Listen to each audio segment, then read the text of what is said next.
Welcome to রসবাঙালি channel. আমার চ্যানেলে আপনাদের স্বাগত। আজ আমার মেয়ে করে দেখাবে আপনাদের রসগোল্লা রেসিপি। এখানে রসগোল্লা করার জন্য নিয়েছে প্রথমে 1 লিটার ফুল ক্রিম দুধ। এই দুধটাকে প্রথমে জাল বসিয়ে দিয়েছে। খুব ভালো করে গরম হয়ে গেলে এর মধ্যে দিয়ে দিবে ভিনিগার।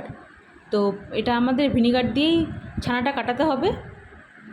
খুব ভালো করে ফুটে গেছে দুধে উতাল এসে গেছে। এখন দুধটা ভালো করে নেড়েচেড়ে দিয়ে গ্যাসের ফ্লেমটা একদম লোতে করে রাখবে।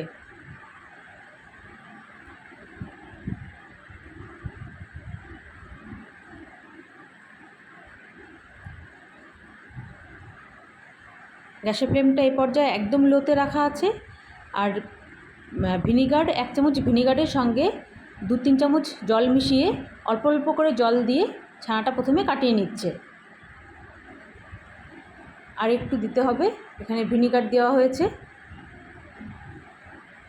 এই যে ভিনিগার।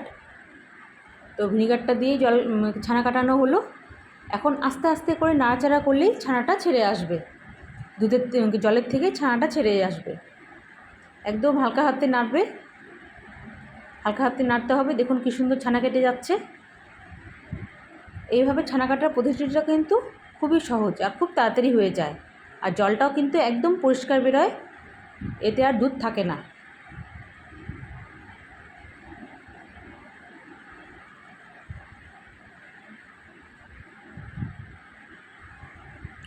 এখানে একটা পরিষ্কার কাপড় নিয়ে নিয়েছে, কাপড়ের মধ্যে দিয়ে দিয়েছে এই ছানাগুলো, নামিয়ে রাখলো। সমস্ত ছানাগুলো জলের থেকে তুলে একটা কাপড়ের মধ্যে নিয়ে নিচ্ছে। এখন যতক্ষণ না জলটা ঝরে যাচ্ছে ততক্ষণের মধ্যে এখানে শিরাটা তৈরি করে নেওয়া হচ্ছে। তো শিরাটা তৈরি করার জন্য জলটা এখানে চেপে চেপে বের করে দিতে হবে। তো শিরাটা করার জন্য এখানে একটা গামলা বসিয়ে দিয়েছে গ্যাসে। গামলায় দিয়ে দেওয়া হলো 1 গ্লাস চিনি, একটা ছোটো গ্লাস 1 গ্লাস চিনি দেওয়া হলো। এই 1 গ্লাস চিনির মধ্যে দিতে হবে 3 গ্লাস জল। এই সেম গ্লাসের 3 গ্লাস জল দেওয়া হচ্ছে। তো জল দিয়ে প্রথমে 2টো এলাচ, 2টো তেজপাতা আর 2টো লবঙ্গ প্রথমে জলে দিয়ে শিরাটাকে ভালো করে ফোটাতে হবে।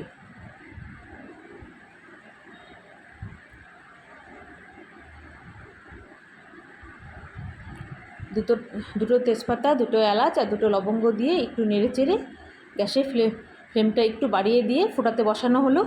আর ততক্ষণের মধ্যে, যতক্ষণ না ফুটে যাচ্ছে ততক্ষণের মধ্যে আমাদের মিষ্টিটা তৈরি করে নেওয়া হচ্ছে।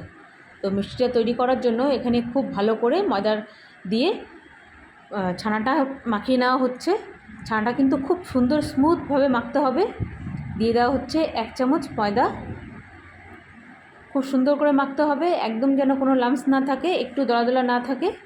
খুব ভালো করে একদম স্মুথভাবে একদম নরম একটা মাখতে হবে, মানে পাতলার মধ্যে নরম না, কিন্তু মাখাটা সফট হবে।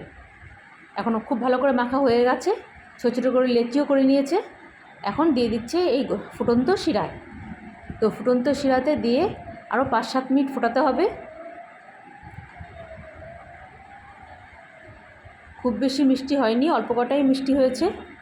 তো ভালো করে ফুটিয়ে নেওয়া হচ্ছে। প্রায় 5-7 মিনিট ফোটানোর পরে গ্যাসের ফ্লেমটা অফ করে রেখে মিষ্টিগুলো ঢাকা দিয়ে রাখতে হবে। তো 5-7 মিনিট পরে ফিরে এলো। দেখুন মিষ্টিটা বেশ বড় হয়েছে আর খেতেও কিন্তু খুবই সফট, খুবই সুন্দর হয়েছে।